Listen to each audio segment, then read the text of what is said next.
सार तथ्य यह है कि धरती का स्वर्ग कहे जाने वाला जम्मू कश्मीर एक नई करवट ले रहा है।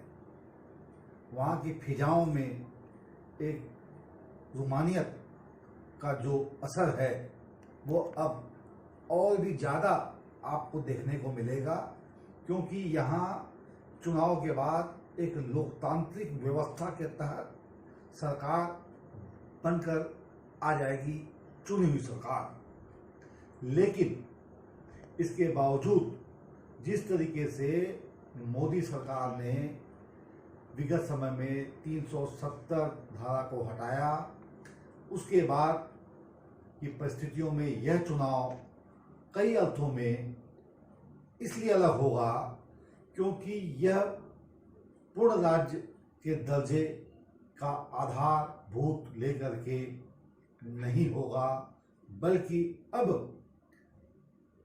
पूरा कंट्रोल उपराज्यपाल के माध्यम से केंद्र सरकार के हाथों में होगा।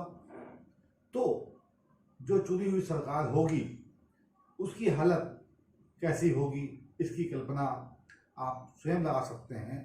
और यही संशय है कि वहाँ के जो कद्दावर नेता हैं, जिनमें फारूक अब्दुल्ला, महबूबा मुफ्ती हैं या कांग्रेस पार्टी है, वो ये चाहती है कि हमें पूर्ण राज्य का दर्जा मिलना चाहिए।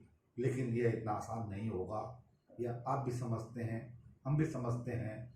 और देश की राजनीति के जो रणनीतिकार हैं, उन्होंने जो चौपड़ बिछाई है, जो बिसात बिछाई है, उस पे हम यही कह सकते हैं कि चुनाव तो होगा, मगर अब वो हालात जम्मू कश्मीर के नहीं होंगे जो पिछले लंबे समय से, कई दशकों से वहाँ रहे हैं।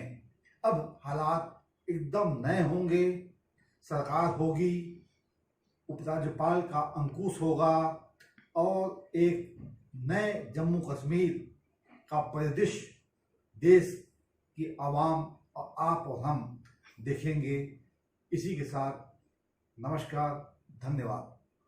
कुल मिलाकर के जो परिदृश्य बन रहा है उससे हम यह समझ सकते हैं कि जम्मू कश्मीर में चुनाव असंभावी है। शीघ्र ही चुनाव वहाँ संपन्न होंगे और वहाँ की राजनीतिक पार्टियां भी, चाहे वो मजबूरी में या चाहे खुलकर चुनाव में भाग लेंगी, शिरकत करेंगी, क्योंकि लोकतंत्र में इससे हट करके और कोई रास्ता भी तो नहीं है।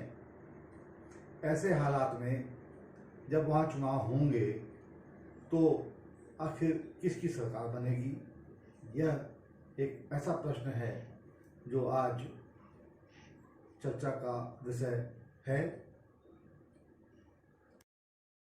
आज हम चर्चा करना चाहते हैं आपसे जम्मू कश्मीर और उठते हुए उन सवालों की जो आज हमारे देश में ही नहीं, सिर्फ कश्मीर, जम्मू और लद्दाख में ही नहीं, बल्कि पाकिस्तान और विदेश में भी चर्चा का विषय बन गया है।